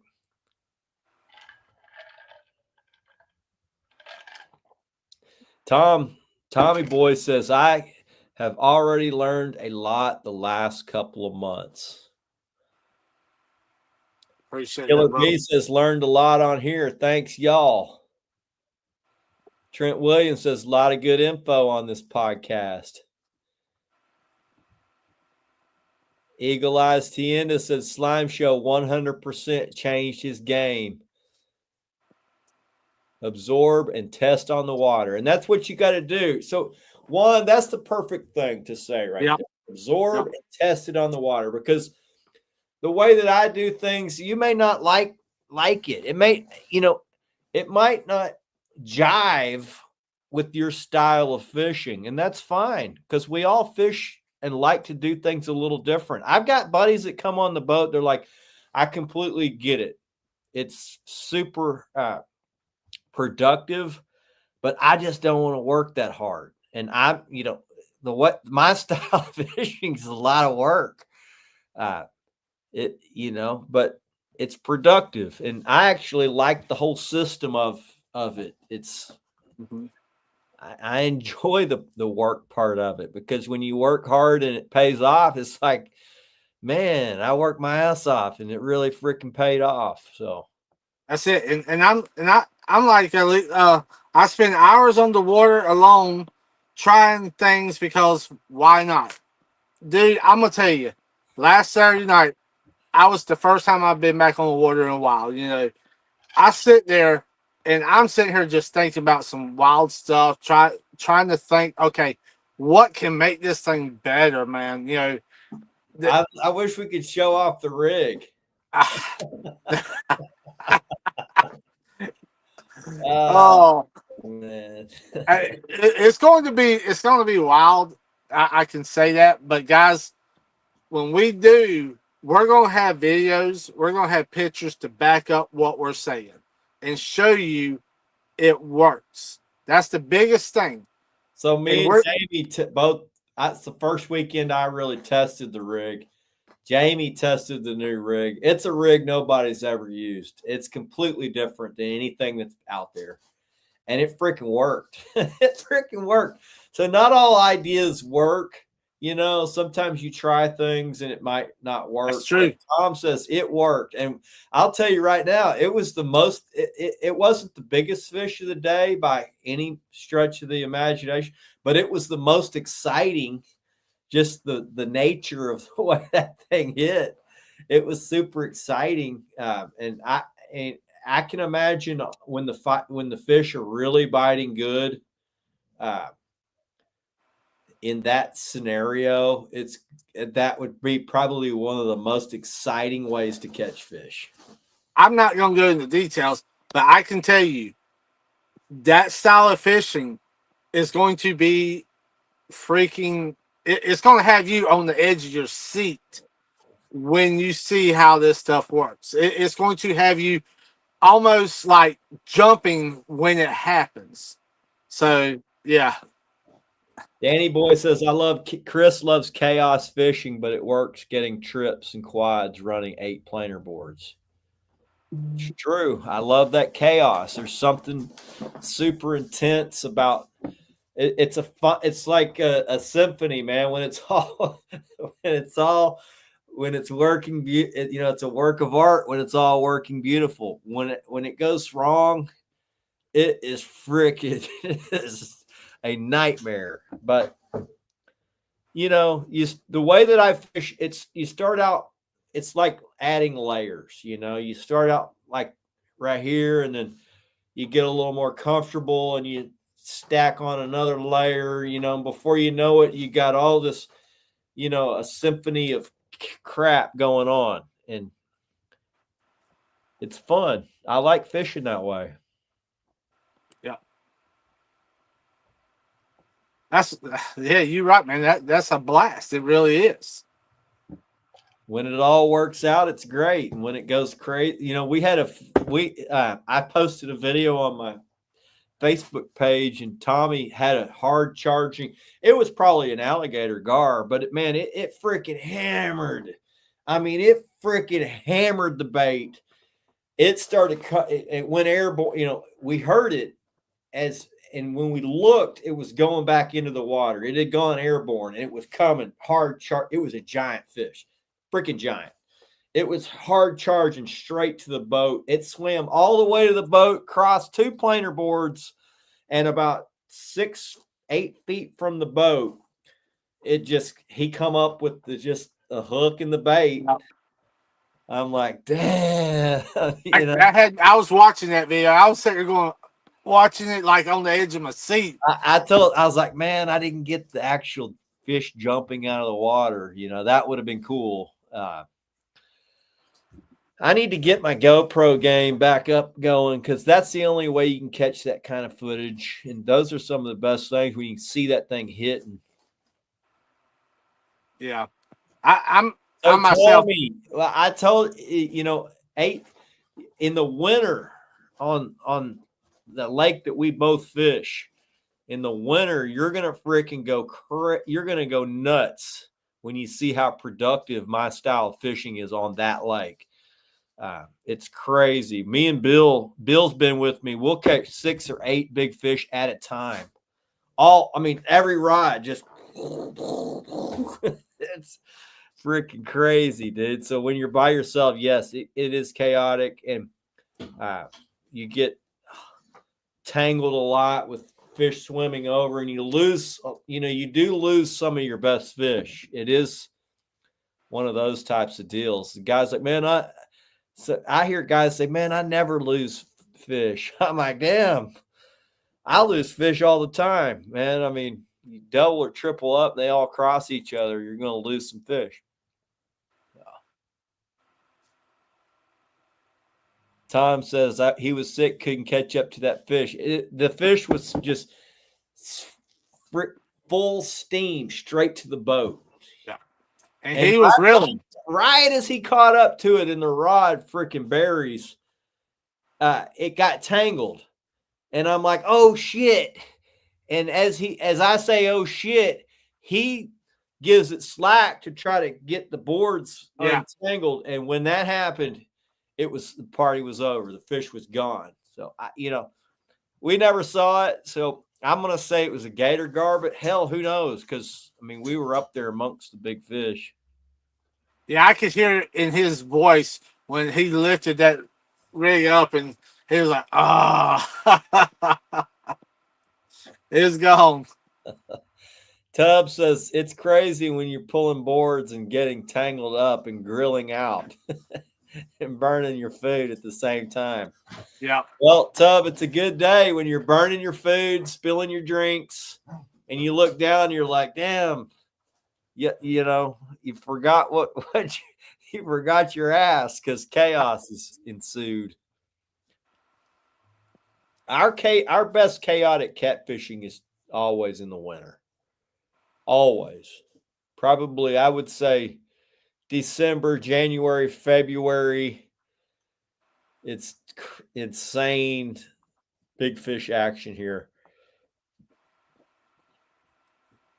For those that have fished with me and got to go on some of those trips, like Bill. Bill's been on a 1,000-pound day with me. I wore Bill's ass out.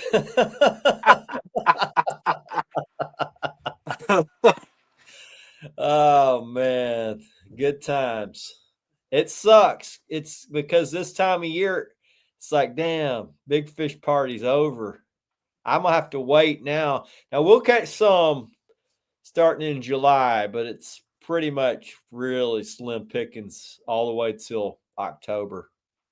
Yeah, we're pretty well going to be hot and heavy on the flatheads. Bill, that Trinity's raging, buddy.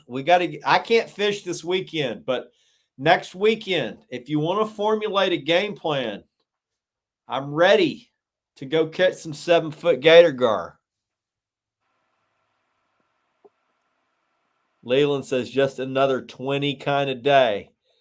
Yeah, so Lee come up with a gang of guides and fished. And, man, we just smoked them all day. We were catching 20s and 30s and 40s, just one right after the next. And I'm like, man, I'm seeing 50s on the graph. I want to get you guys some 50s. And as soon as I went and dropped them off, they're like, man, we got to go. Somebody had a function to go to. They had to drive back. I went and dropped them off, and I tripled up on 50s. 10 minutes after I dropped, they're like, what are you going to do? I'm like, I'm going back out there. I'm leaving, but there's some big fish I'm leaving in the lake. Yeah. And the first 3 fish I caught, 50, 50, 50. All 3 50s. I'm like, damn it. I wish that would have been those boys tripled up on those fish. I'm like, look what I just got. I know I don't mean to be an a-hole, but you guys freaking shouldn't have gone home. Oh, man, that's always a good time. Bill was sucking wind. He's like, man, my arm's cramping. I'm like, yeah, dude, we're still got a lot of fishing left to do. So, Bill, I'm down. Let's do it. Let's make a game plan for next, not this weekend, but next. So I'm probably need to leave Jackson at home till I can get things figured out over there. I think the river will be up. It's a little too dangerous for a kid like him. We still give him a hard time for that.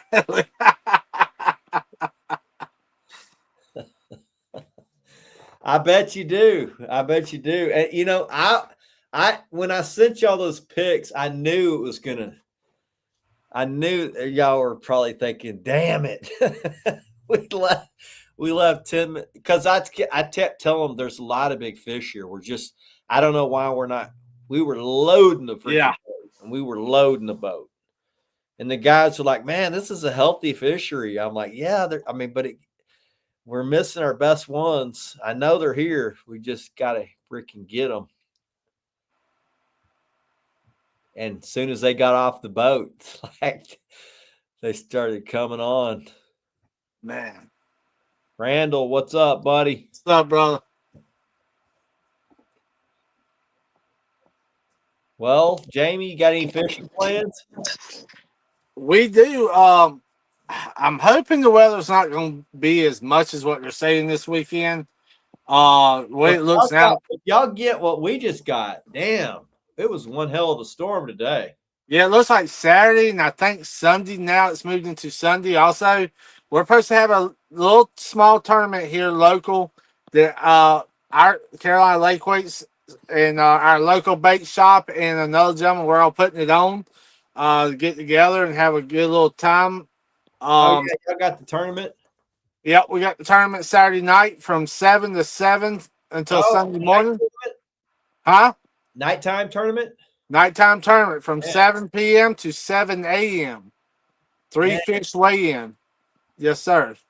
So we're looking to have a decent turnout. It's our first local for the year. But like I said, depending on what this weather's going to do, it could make it a little tough for us. Yeah. But that's why they got a top on the boat and we ready to roll. Leland said 500 pounds in 4 hours didn't suck. No, sir, it didn't. We lit them up. But what's crazy is I caught those 350s and a 40 all come in the boat at the same time. Wow. So it was like, damn, we just had 500 and that was good. But I damn near just caught 200 in like 10 minutes. It's like, holy man. Holy crap. John Wayne says what's up, boys? He's at the mill watching. What's up, John Wayne? What's up, brother? But yeah, we're gonna have a good time Saturday night if we can not get into the lightning and all that. So if it gets too rough, we might cancel it. But as of right now, it's still a go. Well, for us, the big fish party, I'm saying it's about over as far as blue cats. Now, I got some big fish trips planned in the summer. I got a big flathead trip with William Oliver. He said he's going to get me a 50. So we're going to live scope some flatheads off standing timber. And then I'm going to do a bunch of gator gar fishing for the next 6-8 weeks. Man, that sounds fun. Man, it's fun. It's really fun. So if you can get your ass to Texas sometime in the summer, man. I know, man. We've got to definitely make this happen here real soon. We've just been so busy. That's a good thing, but we got to get this. I know we're talking about September maybe, heading down to where we heading to? Down to Louisiana. Oh yeah. Yeah, head down to Venice. Yes, sir. And I'm down. And I'm definitely wanting to get with John Wayne and do some gator hunting this year. And I think it's in September, right, John? So we might do some videos on doing some gator hunting. Tommy says he's going to be chasing sandies and crappie and eaters for the next few weeks. Yep. Well, those are pretty fun and easy to catch. This time of year, it's for guys in Texas, it's a numbers game. It's size kind of goes away. So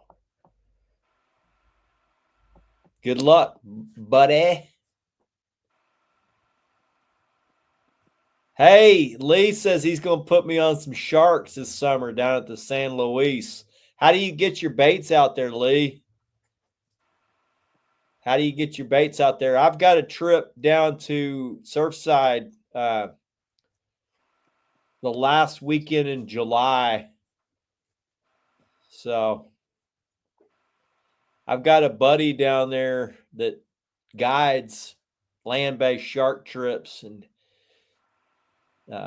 he's gonna fly my baits out when we go. So That's what he just said, a drone. I know a lot of people's using the drones, or they're using those I call them what, the torpedo, shooting them out. Oh, yeah. torpedo cannon. Yeah, the torpedo cannons. I've Yeah. seen some here locally in Myrtle Beach. These guys using that off the beach down there. The last 2 years I've gone, the surf's been so high, you couldn't get the braid was getting abraded on the sandbar. So we did hook into some good ones, but by the time we got to fight it, the damn 150-pound braid was messed up, and we lost them. So. Beth says he don't fish for little fish. Well, Vez, you got that little pond called Lake Worth where there's nowhere for them to hide. So, but I may have to come down there and fish with you some this summer. But really, I've been hooked on these gator gar the last 3 years. They're fun. I'm ready to get back on them. Yeah, John, we're definitely ready to get back up. We caught a few flatheads Saturday night, nothing to brag about.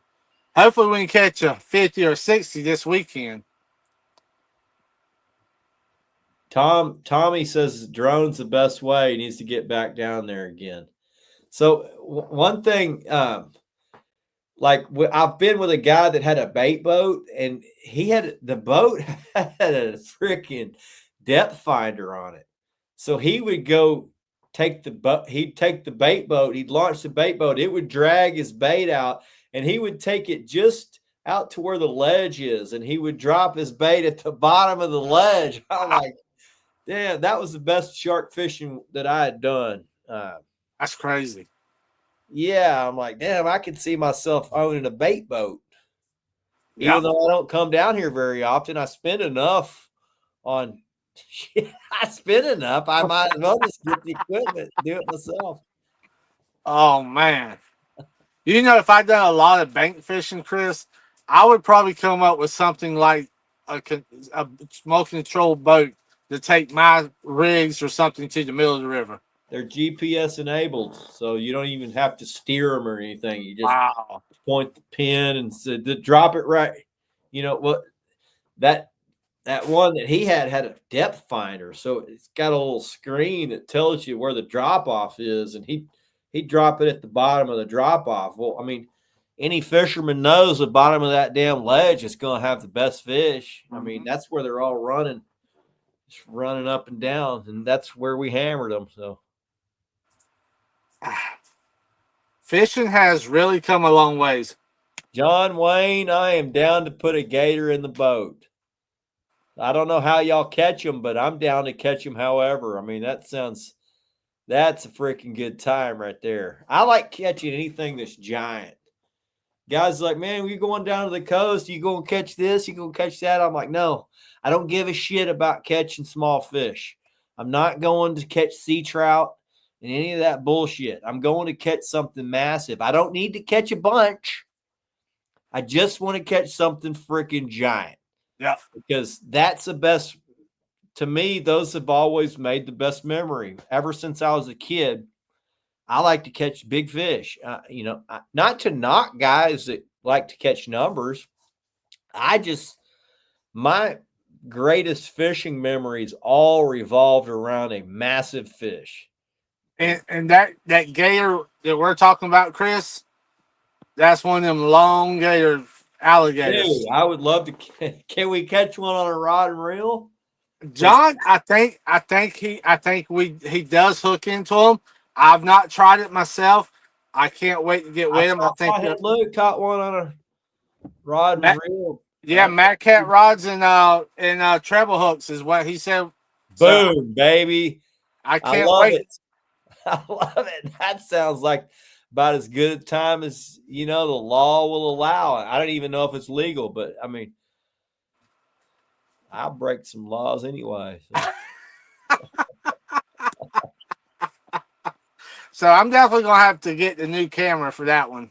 Brian Henry says he's going to try it on the Brazos. He wants to break in his new Sunrise and Sunset Mad Catch rods off of the bank. Well, they're in there, man. I know the Brazos got some big ones. It's not quite. It's gets bow hunted a lot, so they don't have the same regulations as the Trinity.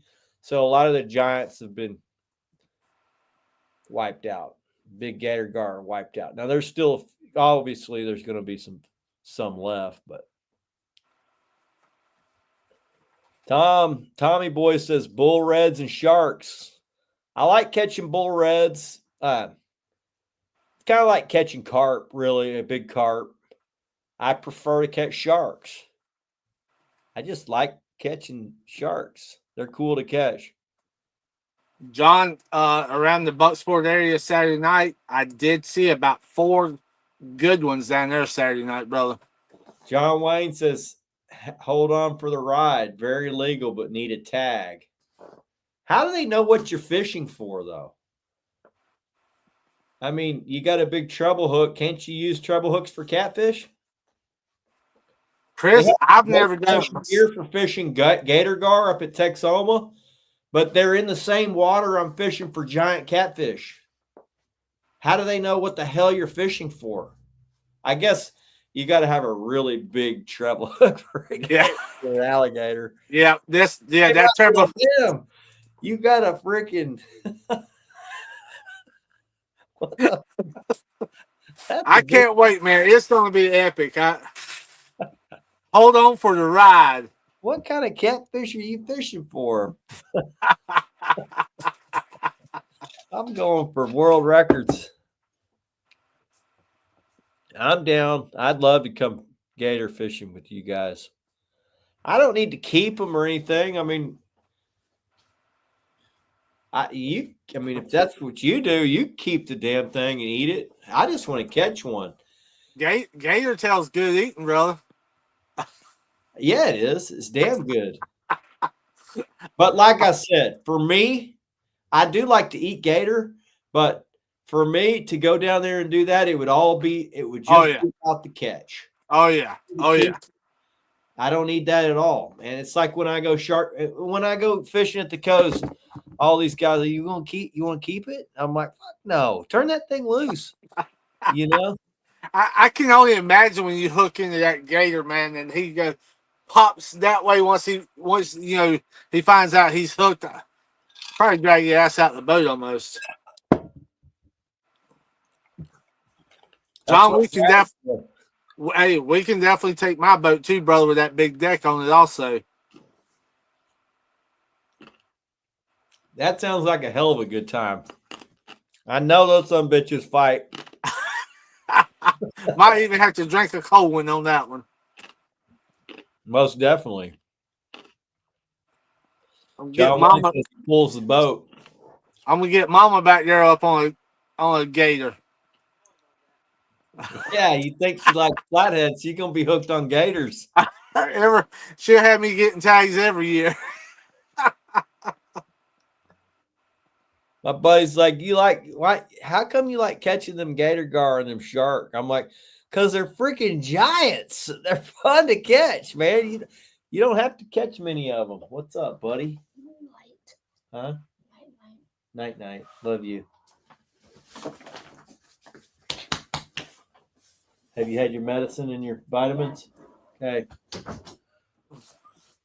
The wild man gets that heart pumping, says John Wayne. Oh, I bet it does. He pulls the boat. Well, brother, if he pulls that boat of mine around, I'm going to have a grin from ear to ear because I'm going to be ready. You know he's gonna pull that boat of yours. Oh man, Gets that heart pumping. can't wait. Well, Jamie, you got anything you want to promote? Well, man, if they haven't seen the new shirts, guys, that we put The up, one you're wearing looks pretty good. this is a new one. This is a brand new one. Also, we don't have but like 12 of these left, if that. The other one that we just got is completely UV. Pops in up underneath the glow light. Y'all seen it on Facebook. Guys, we don't have those are flying off the shelf. I think we only have maybe 10 of those left.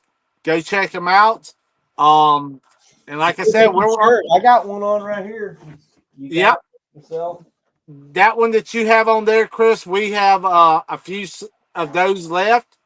So go grab you one, guys. They are marked at a good price. Go grab you some new merch, and Yeah, we're they're cheap. Yeah, Brooks told me how much you're charging for those. I'm like, damn, giving those things away. that's it, man. Just trying to get them in the hands of our people to say, thank you. So we try to keep our prices as cheap as possible. So guys, go grab you some, and don't forget June. I keep reminding everybody we will be in Chattanooga in June for a 3-day show in Chattanooga, Tennessee. So we can't wait to see everybody down there. I think that is what 6th, 7th, and 8th. 6th, 7th, and 8th. So we'll be in Chattanooga, Tennessee. Chris Thompson, what's up, bro? That's my buddy Santa. For those that have been following me for a while, we didn't get to fish together this year, but Santa's been coming on the boat for 3 or 4 years. So we need to get back out there, buddy. I'm supposed to be fishing. I'm not supposed to be. I'm fishing with William Oliver July 13th, I think. So hit me up. Maybe you can jump on with us. So.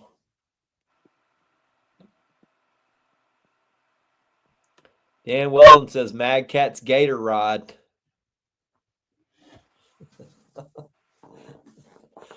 Yes, sir. Jamie. Appreciate you, buddy. Hey, we appreciate you. And guys, we appreciate all y'all, man, for all the love, support, especially here on the Slime Show, guys. And like I said, love you guys. Hey, tonight. Yeah, we've been having a lot of fun.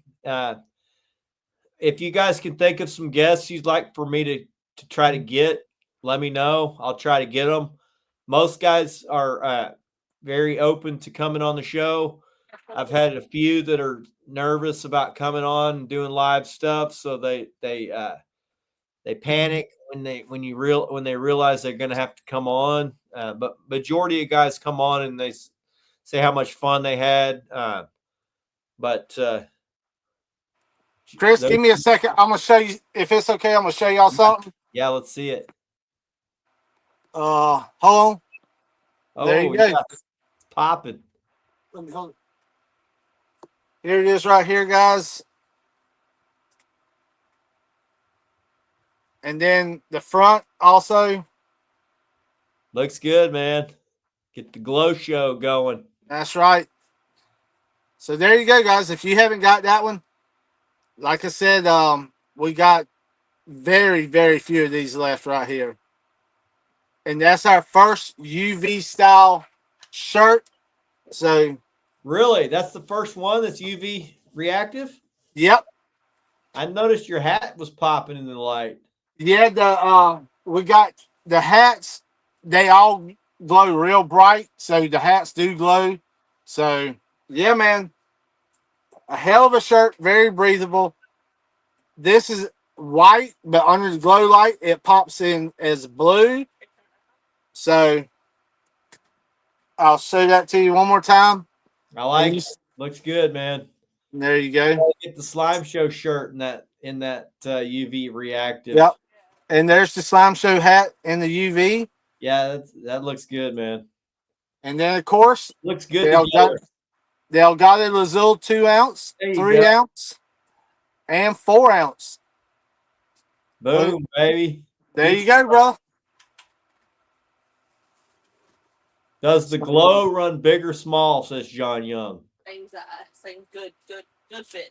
Good fit. I'm an extra large. They have a good fit. All the shirts that I've got that y'all sent me fit. They're anatomically correct. Yep. I'm an extra large. This is an extra large here. Those fit very true.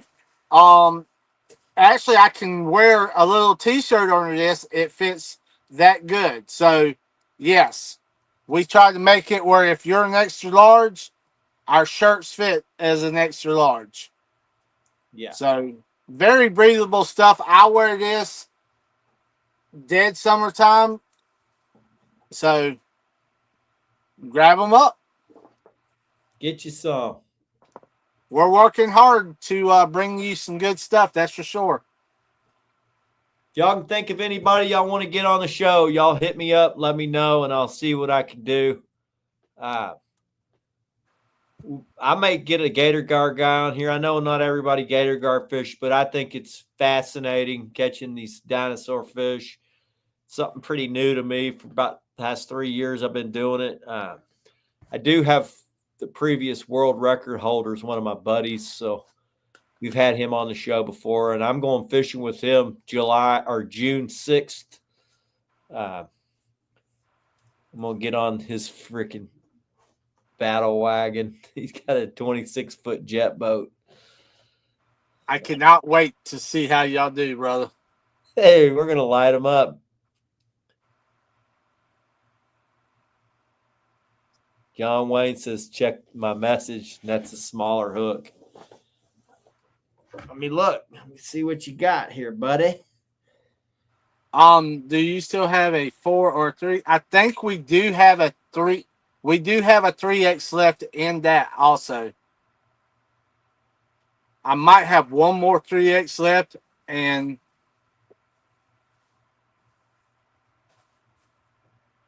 I don't have a message yet, John. I don't know. I think he might send me a. Let me look on my end, Chris.